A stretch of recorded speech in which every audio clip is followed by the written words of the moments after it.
नमस्कार विद्यार्थी मित्रांनो, मी डॉक्टर अतुल परशुरामकर, संचालक नारायण आयएस अकॅडमी आपलं स्वागत करतोय. मधल्या काळात म्हणजे आता खूप दिवसाच्या गॅप नंतर तुमच्यासाठी आता एक व्हिडिओ घेऊन आलोय, तो म्हणजे भारतीय राज्यघटनेची अनुसूची. एमपीएससी ची तयारी करणाऱ्या मुलांना गट ब गट क च्या परीक्षेत किंवा राज्यसेवेच्या परीक्षेत, पूर्व परीक्षेत जे फॅक्च्युअल प्रश्न विचारले जातात त्याच्यात पॉलिटीमध्ये हमखास विचारला जाणारा एक टॉपिक म्हणजे काय तर अनुसूची, ज्याला आपण परिशिष्ट पण म्हणतो, काही लोक ज्याला schedules of the Indian constitution म्हणतात. तर क्विकली बघा की आपले जे अनुसूची आहेत भारतीय राज्यघटनेच्या, ज्या 12 अनुसूची आहेत त्या आपण चर्चा करणार. त्यांच्यामध्ये डिटेल कसे प्रश्न विचारतात. जसं 8वी अनुसूची आहे तर ज्याला आपण म्हणतो अधिकृत भाषा. पण मग प्रश्न काय विचारते एमपीएससी की सिंधी भाषेला अधिकृत भाषेचा दर्जा कुठल्या वर्षी मिळाला, कुठल्या घटना दुरुस्तीनुसार मिळाला. तर तेच क्विकली आपण या ठिकाणी 12 अनुसूच्या चर्चा करू. याच्यामधनं हमखास तुमच्या गट ब च्या परीक्षेत, गट क च्या परीक्षेत किंवा राज्यसेवेच्या परीक्षेत किमान 1 ते 2 प्रश्न तुम्हाला मिळतील. तर अनुसूची आपण भारतीय राज्यघटनेविषयी चर्चा करतो. एमपीएससीच्या परीक्षेसाठी किंवा बाकी इतर परीक्षेसाठी सुद्धा उपयुक्त असेल. तर या ठिकाणी बघा की पहिले तर राज्यशास्त्राविषयी आपण म्हणतो. अरिस्टॉटल, म्हणजे तुम्ही जर अभ्यास करता तर अरिस्टॉटलला राज्यशास्त्रासोबतच बाकी इतर डिफरंट जे सब्जेक्ट्स आहेत त्याचे जनक मानलं जातं. जसं तुम्ही बायोलॉजीचे जनक कोण म्हटलं तर तो सुद्धा अरिस्टॉटलच. तर राज्यशास्त्राचे जनक अरिस्टॉटल, त्यांनी काही व्याख्या सांगितल्या. व्याख्या आपल्याला फारशी चर्चा करायची नाही. राज्यशास्त्र हे मानवी कृतीचे शास्त्र आहे, परंतु अरिस्टॉटलने नागरिकांना सद्गुणी बनवण्याचे उद्दिष्ट असलेल्या कायद्यांचे विवेकपूर्ण देणे म्हणूनही त्याची व्याख्या केलेली आहे. म्हणजे पॉलिटीची, राज्यशास्त्राची व्याख्या वेगळे लोक वेगळ्या प्रकारे करतात. तर या ठिकाणी आपण जेव्हा चर्चा करतो, जेव्हा एमपीएससीच्या परीक्षेसाठी तुम्ही जेव्हा चर्चा करता, तर पॉलिटीला राज्यघटनेला आपण 3 भागात विभाजन करू शकतो. एक म्हणजे मूलभूत तुम्हाला घटनेवर प्रश्न असतात, भारताच्या संविधानावर प्रश्न असतात. दुसरं बघा की भारताची संसद, आणि तिसरा पंचायती राज, याच्यावर प्रश्न तुम्हाला असतात विभाजन केलं तर. घटना म्हणजे काय, घटनेची व्याख्या जर कोणी विचारलं तर घटना म्हणजे काय, तर घटना म्हणजे आपला देश चालवण्यासाठी लिहून ठेवण्यात आलेले कायदे व नियम यांची पुस्तक म्हणजे भारतीय राज्यघटना. मग भाग म्हणजे काय, तर भारतीय राज्यघटनेचं भरदर विभाजन जे करण्यात आलंय ते म्हणजे भागाअंतर्गत. आणि परिशिष्ट किंवा अनुसूच्या म्हणजे काय, तर अनुसूच्या म्हणजे काय, तर भारतीय राज्यघटनेचे जे ठळक वैशिष्ट्य आपण म्हणतो, जसं भारतीय राज्यघटनेचा सारांश आपल्याला सरनाम्याअंतर्गत देण्यात आलेला आहे, तसंच भारतीय राज्यघटनेचे जे ठळक वैशिष्ट्य आहेत ते भारतीय राज्यघटनेच्या 12 अनुसूच्या अंतर्गत देण्यात आल्या. त्या क्विकली आपण चर्चा करतो. पहिली अनुसूची आपण जेव्हा चर्चा करतो त्याच्यामध्ये राज्य व केंद्रशासित प्रदेशांचे नाव आणि विस्तार, name and extend of state and UTs. म्हणजे भारतात किती राज्य तुम्हाला माहिती आहे, 28 राज्य आहेत, 8 केंद्रशासित प्रदेश आहेत. त्याच्यापैकी सर्वात मोठा केंद्रशासित प्रदेश लडाख आहे. तर तुम्हाला कमेंट बॉक्स मध्ये सर्वात छोटा क्षेत्रफळाच्या दृष्टीने केंद्रशासित प्रदेश कुठला आहे ते तुम्हाला टाकायचं आहे. त्यानंतर दुसरी अनुसूची आपण म्हणतो पगार व भत्ते. आता पगार व भत्ते कुणाचे, बघा शॉर्ट मध्ये आपण लिहिले आहे पगार व भत्ते राष्ट्रपती आहेत की राज्यपाल आहेत ते त्या ठिकाणी देण्यात आलेलं आहे. तिसरी अनुसूची शपथ व त्यांचे नमुने, ओथ अँड अफर्मेशन, ओथ म्हणून लक्षात ठेवू शकता तुम्ही, ओथ अँड अफर्मेशन. खूप सारे लोक काहीतरी याच्यासाठी एक ट्रिक सांगतात कसं लक्षात ठेवायचं काय, ते ट्रिक लक्षात ठेवण्यातच खूप एनर्जी चालली आहे, त्याच्यापेक्षा डायरेक्ट तुम्ही वारंवार वाचा आणि तुम्हाला अनुसूच्या लक्षात राहतील. नंतर चौथी अनुसूची राज्यसभेच्या जागांची वाटणी. जसं आपण म्हणतो की भारतात सर्वात जास्त राज्यसभेच्या जागा उत्तर प्रदेश मधून आहेत, कारण की लोकसंख्येच्या आधारावर राज्यसभेच्या जागा आहेत. तर तुम्हाला कमेंट बॉक्स मध्ये टाकायचं आहे की महाराष्ट्रातून राज्यसभेवर किती जागा आहेत, हे तुम्हाला कमेंट बॉक्स मध्ये टाकायचं आहे. त्यानंतर 5वी अनुसूचित भारतातील अनुसूचित आणि आदिवासी क्षेत्राचं प्रशासन संपूर्ण भारतातील, परंतु याच्यामध्ये एक्सेप्शन आहेत 4 राज्य. कोणते 4 राज्य एक्सेप्शन आहेत, आसाम, मेघालय, मिझोराम आणि त्रिपुरा. आपण हे म्हणू शकतो की 5व्या अनुसूची अंतर्गत भारतातील अनुसूचित आणि आदिवासी क्षेत्राचं प्रशासन, परंतु आसाम, मेघालय, मिझोराम आणि त्रिपुरा वगळता. मग 6व्या अनुसूचीमध्ये स्पेसिफिकली आसाम, मेघालय, मिझोराम व त्रिपुरा नॉर्थ ईस्टर्न स्टेट म्हणतात तुम्ही, त्यांच्याविषयी देण्यात आलेला आहे. त्याचा नकाशा आपण काढू शकतो, पण क्विकली पहिले अनुसूच्या बघून घेऊ, त्यानंतर प्रत्येक अनुसूची डिटेलमध्ये सुद्धा बघणार आहोत. तर आसाम, मेघालय, मिझोराम व त्रिपुरा या राज्यातील आदिवासी क्षेत्राचे प्रशासन त्याच्याविषयी दिले आहे 6वी अनुसूची. 7वी अनुसूची भारतातील जे अधिकार आहेत, ज्याला कायदेविषयक अधिकार म्हणतो, कार्यकारी अधिकार म्हणतो, त्याचं विभाजन जे करण्यात आलेलं आहे. तर केंद्र सरकारकडे कुठल्या विषयावर अधिकार आहेत, राज्य सरकारकडे कुठल्या विषयावर अधिकार आहेत आणि कुठल्या विषयावर दोघे मिळून निर्णय घेतात ते सूची आपण म्हणतो. तर 7व्या अनुसूची अंतर्गत सूची देण्यात आली आहे, विषयांची विभागणी केली आहे, केंद्र सूची, राज्य सूची आणि संवर्त सूची. केंद्र सूचीमध्ये 97 सब्जेक्ट आहेत, राज्य सूचीमध्ये 59 सब्जेक्ट आहेत आणि संवर्त सूचीमध्ये 52 सब्जेक्ट आहेत. जसं आपण म्हणतो की विवाह आणि घटस्फोट हा संवर्त सूची मधला विषय आहे, संरक्षण हा केंद्र सूची मधला विषय आहे, कृषी हा राज्य सूची मधला विषय आहे. त्यानंतर बघा की 22 अधिकृत भाषा, ज्याला घटनात्मक भाषा सुद्धा म्हटलं जातं, सिंधी, बोडो, संथाली, मैथाली, डोंगरी, तेलुगू, तमिळ, मल्याळम, ह्या ज्या 22 घटनात्मक भाषा ज्यांच्यामधनं तुम्ही युपीएससी ची मुख्य परीक्षा लिहू शकता, त्या 22 अधिकृत भाषा 8व्या अनुसूची अंतर्गत देण्यात आलाय. भारतीय राज्यघटना बनली त्यावेळेस 8च अनुसूच्या होत्या. 9वी, 10वी, 11वी आणि 12वी कालांतराने ऍड करण्यात आली. तर 9वी अनुसूची म्हणतो जमीन सुधारणा कायदे आणि इतर संबंधित कायदे. मग 10वी अनुसूची पक्षांतर विरोधी कायदा, 11वी अनुसूची पंचायती राज आणि 12वी अनुसूची महानगरपालिका. क्विकली सांगायचं झालं तर 9वी अनुसूची कोणत्या घटना दुरुस्तीनुसार समाविष्ट करण्यात आली? तर 9वी अनुसूची जी आहे भारतीय राज्यघटनेमध्ये पहिली घटना दुरुस्ती कोणत्या वर्षीची? ते 1951. आता बघा याच्यावर प्रश्न विचारला गेलाय की पहिली अनुसूची भारतीय राज्यघटनेअंतर्गत कोणत्या घटना दुरुस्तीनुसार समाविष्ट करण्यात आली? तर पहिली घटना दुरुस्ती 1951. 10वी अनुसूची पक्षविरोधी विरोधी कायदा हे कोणत्या घटना दुरुस्तीनुसार समाविष्ट करण्यात आलं? तर 52वी घटना दुरुस्ती 1985.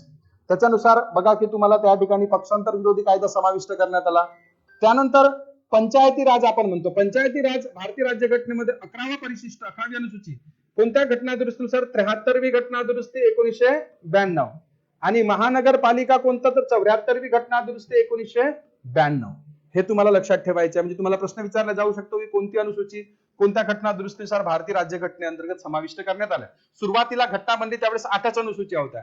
9वी, 10वी, 11वी आणि 12वी. तर क्विकली 9वी अनुसूची कोणत्या घटना दुरुस्तीनुसार? पहिली घटना दुरुस्ती 1951. 10वी अनुसूची पक्षांतर विरोधी कायदा, 52वी घटना दुरुस्ती 1985. त्यानंतर 11वी अनुसूची पंचायती राज, 73वी घटना दुरुस्ती 1992 आणि 12वी अनुसूची महानगरपालिका, 74वी घटना दुरुस्ती 1992. मग बघा की अनुसूच्यांविषयी जर चर्चा करतो आपण, पहिली अनुसूची काय चर्चा केली होती? रिकॉल करा. तर पहिली अनुसूची काय म्हणते? तर राज्य व केंद्रशासित प्रदेश यांचे नाव आणि विस्तार. पहिली अनुसूची काय आहे तुमची? राज्य व केंद्रशासित प्रदेश यांचे नाव व विस्तार. आता याच्यामध्ये खास करून केंद्रशासित प्रदेशाकडे लक्ष देऊ, म्हणजे भूगोलाचा सुद्धा एक टॉपिक होऊन जाईल. तुम्हाला मे बी भारताच्या भूगोलामध्ये जोड्या लावामध्ये प्रश्न विचारला जाऊ शकतो.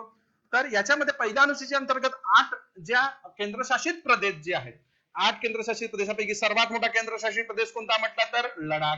त्याचे क्षेत्रफळ जवळपास लक्षात ठेवायचं 59,000 स्क्वेअर किलोमीटर, 59,000 स्क्वेअर किलोमीटर. त्याची कॅपिटल आहे, त्याची राजधानी आहे लेह. Jammu Kashmir 42,000 square kilometre.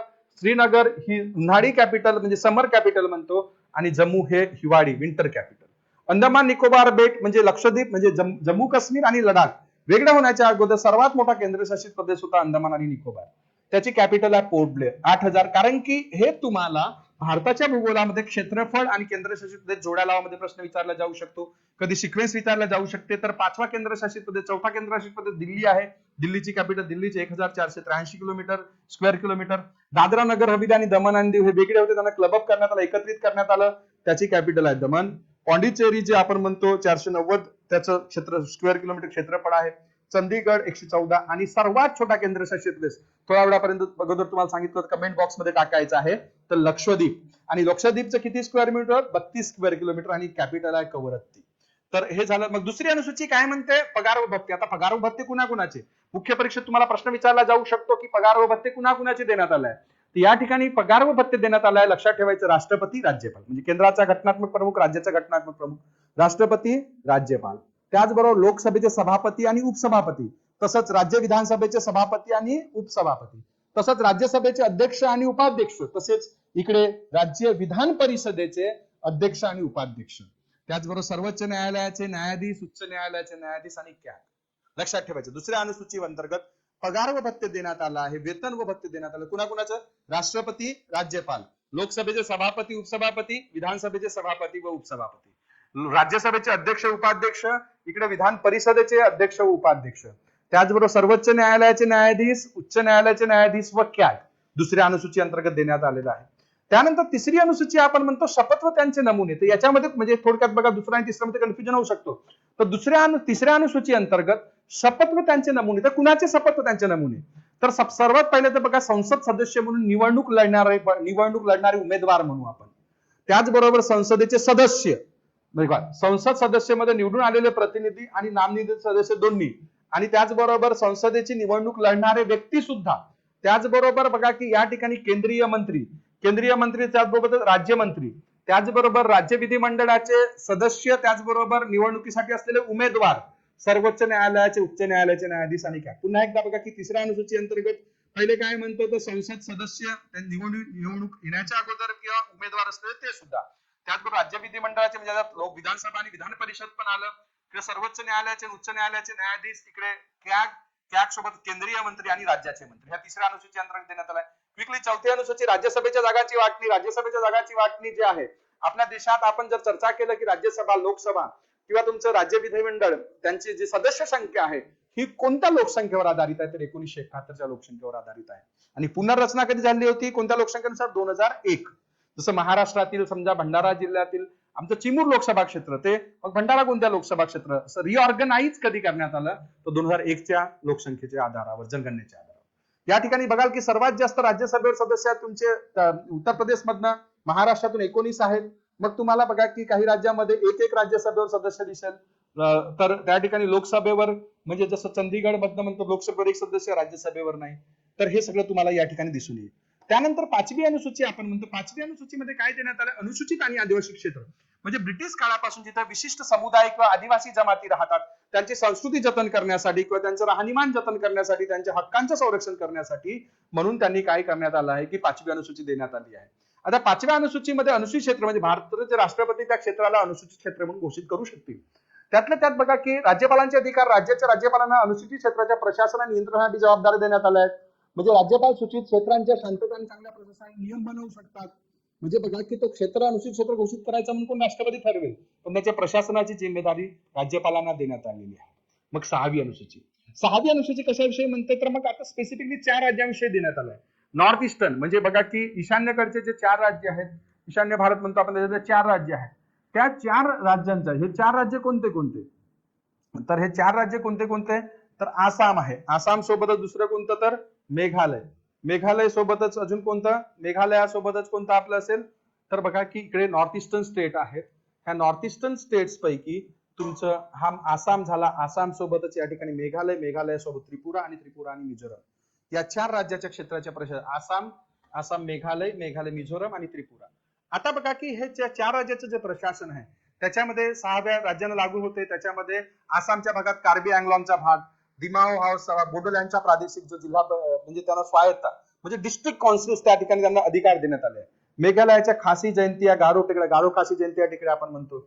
मिझोरममध्ये चकमा, लाई आणि मारा, त्याचबरोबर त्रिपुरामध्ये त्रिपुरा आदिवासी क्षेत्र. तर आसाम, मेघालय, त्रिपुरा या राज्यातील आदिवासी क्षेत्राच्या प्रशासनाशी संबंधित आहे. याच्यामध्ये त्यांना म्हणजे जिल्हा प्रादेशिक परिषदा, डिस्ट्रिक्ट ऑटोनॉमस कौन्सिल जे आहेत, रिजनल कौन्सिल, त्यांना अधिकार देण्यात आले आहेत.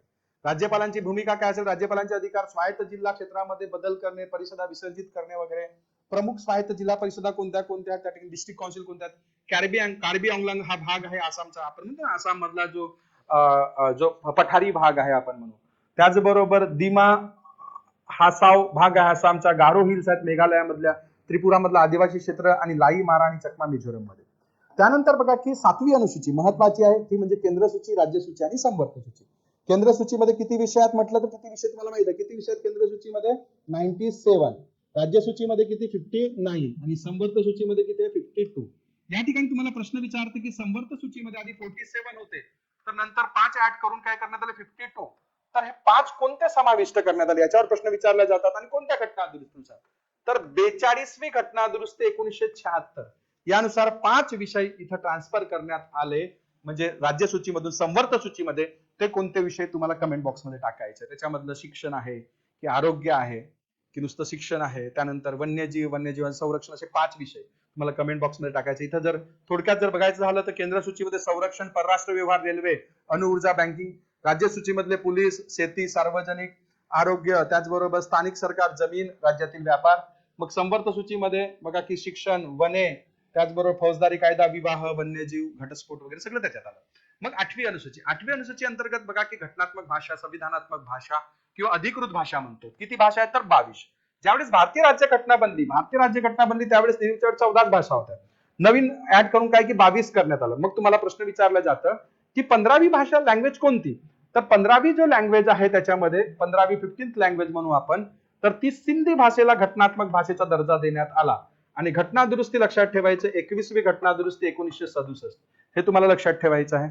त्यानंतर 16वी, 17वी, 18वी अशा 3 लँग्वेज ज्या कोंकणी सोबतच कोणती तर मणिपुरी, आणि मणिपुरी सोबतच कोणती नेपाली भाषा. तुम्ही बघाल की तिकडे दार्जिलिंगच्या भागात वगैरे सुद्धा नेपाली भाषा बोलली जाते. तो कोंकणी, मणिपुरी आणि नेपाली यांना कोणत्या घटना दुरुस्तीनुसार घटनात्मक भाषेचा दर्जा देण्यात आला तर 71वी घटना दुरुस्ती 1992. 71वी घटना दुरुस्ती 1992. आता झाल्या किती? 14 झाल्या. 14 ने एक सिंधी 15 आणि त्यानंतर कोकणी, मणिपुरी, नेपाली 18. मग 19, 20, 21, 22. 19, 20, 21, 22 ह्या कुठल्या भाषा आहेत?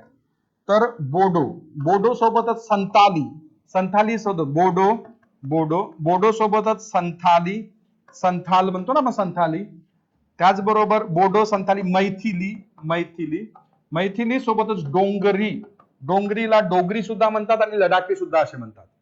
तर हे कोणत्या घटना दुरुस्तीनुसार? तर 92वी घटना दुरुस्ती 2003. म्हणजे बघा, सिंधी भाषेला घटनात्मक दर्जा 21वी घटना दुरुस्ती 1967. कोकणी, मणिपुरी, नेपाली यांना 71वी घटना दुरुस्ती 1992. त्याचबरोबर बोडो, संथाली, मैथाली, डोंगरी तेच 92 इथे उचलायचं. 92वी घटना दुरुस्ती 2003. यानुसार घटनात्मक भाषेचा दर्जा मिळाला. याच्यावर तुम्हाला प्रश्न हमखास असतो. त्यानंतर बघा की भारतीय राज्यघटनेची 9वी अनुसूची, आपण म्हटलं जमीन सुधारणा कायदे, त्याच्यामध्ये काही प्रमाणात जमीनदारी प्रथा वगैरे रद्द करण्यात आली आणि पहिली घटना दुरुस्ती 1951 नुसार ते ऍड करण्यात आलं, ते आपण चर्चा केलाय. आहे. मग 10वी अनुसूची पक्षांतर बदली कायदा, दल बदली कानून, म्हणजे पंजाब मधल्या एका दिवसाने एका व्यक्तीने एका दिवसात 3 पक्ष बदलले होते. मग जर कुठल्या व्यक्तीने जर पक्ष बदलले तर त्याचा काही सदस्यत्व रद्द होईल, तर ते अपात्र. अँटी डिफेक्शन लॉ 52वी घटना दुरुस्ती 1985.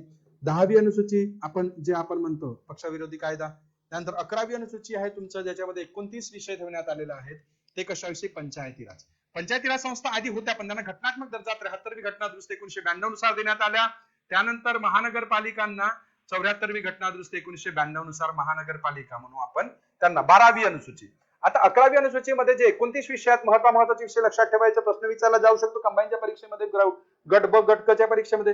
कृषी विकास, जमीन विकास, पशुसंवर्धन, लघु सिंचन, ग्रामीण गृहनिर्माण, पिण्याचे पाणी, लघु उद्योग, खादी, ग्राम आणि कुटीर उद्योग, दारिद्र्य निर्मूलन कार्यक्रम, सामाजिक वनीकरण, लघु वन उत्पादने आणि ग्रामीण विकास. त्याचबरोबर बघा की तुम्ही जर बघितलं तर 12वी अनुसूची महानगरपालिका विषयी 74वी घटना दुरुस्ती 1992 नुसार समाविष्ट करण्यात आली. त्याच्यामध्ये कोणते कोणते 18 विषय आहेत? 18 विषयामध्ये शहरी नियोजन, पायाभूत सुविधा, पायाभूत सुविधा म्हणजे स्वच्छता सगळं चाललं. सामुदायिक सुविधा म्हणजे त्याच्यामध्ये उद्याने, बाग, सांस्कृतिक आणि सामाजिक विकास, इतर महानगरपालिकांचे कार्य, हे सगळं तुमच्या कोणत्या याच्यामध्ये अनुसूची अंतर्गत आहे? तर कोणती अनुसूची आहे?